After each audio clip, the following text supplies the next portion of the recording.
Hello hello hello மக்களே, இது உங்கள் மேக்சிமஸ். என்ன பாஸ், ஆட்சியில் பங்குங்கிற வார்த்தை இப்போ தமிழ்நாட்டு அரசியல ஒரு வழி பண்ணிட்டு இருக்கு. விஜய் சார் ஆரம்பிச்சு வச்ச இந்த நெருப்பு இப்போ காங்கிரஸ் வழியா திமுக கூடாரத்தையே சூடாக்கிருச்சு. அதெல்லாம் கிடையாதுன்னு முதல்வர் சொன்ன பிறகும் திருமா சார் இப்போ ஒரு முக்கியமான கருத்தை சொல்லியிருக்காரு.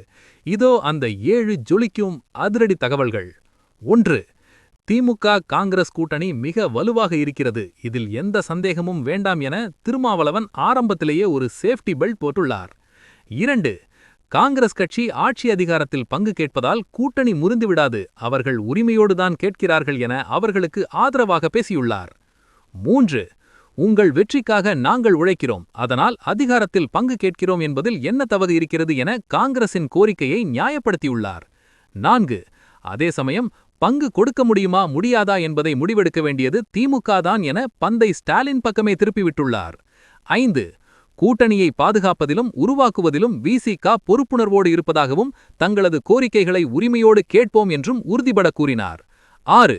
ஆட்சியில் பங்கு என்பது விஜய் சொன்ன வார்த்தையாக இருந்தாலும் இப்போது அது கூட்டணி கட்சிகளின் பிரதான ஆயுதமாக மாறியிருப்பதை இந்த சம்பவம் காட்டுகிறது. 7. பிப்ரவரி 22இல் தொகுதி பங்கீட்டு பேச்சுவார்த்தை தொடங்க உள்ள நிலையில் திருமாவளவனின் இந்த பேச்சு திமுகவுக்கு ஒரு மெல்லிய அழுத்தத்தை கொடுத்துள்ளது. கண்ணா, கூட்டணிங்கிறது ஒரு கூட்டு குடும்பம் மாதிரி தான். ஆனா சொத்துல பங்குன்னு வரும்போதுதான் அண்ணன் தம்பி சண்டையே ஆரம்பிக்கும். காங்கிரஸ் கேட்கிற பங்க திருமா சார் தப்பில்லன்னு சொல்றது மறைமுகமா விசிகாவுக்கும் ஒரு பங்கை எதிர்பார்க்கிறாரோன்னு தான் தோணுது பாஸ்.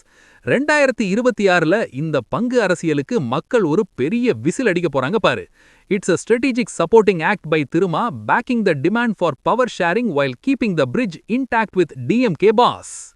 கூட்டணி கட்சிகளுக்கு ஆட்சியில் பங்கு கொடுக்கணும்னு நீங்க நினைக்கிறீங்களா, இல்ல திமுக தனித்து ஆட்சி செய்யறது தான் சரியா? உங்களோட கருத்தை சொல்லுங்க. எல்லா எக்ஸ்க்ளூசிவ் பவர் பாலிடிக்ஸ் அப்டேட்ஸுக்கும் ஸ்டே டியூன்ட் வித் பிராண்டி செய்திகள். ஸ்டே டியூன்ட், உண்மையை லவுடா சொல்வோம், குயிக்கா சொல்வோம். This is Maximus signing off. Keep watching. Bye bye. ஒரு விசில் போடுங்க பாஸ்.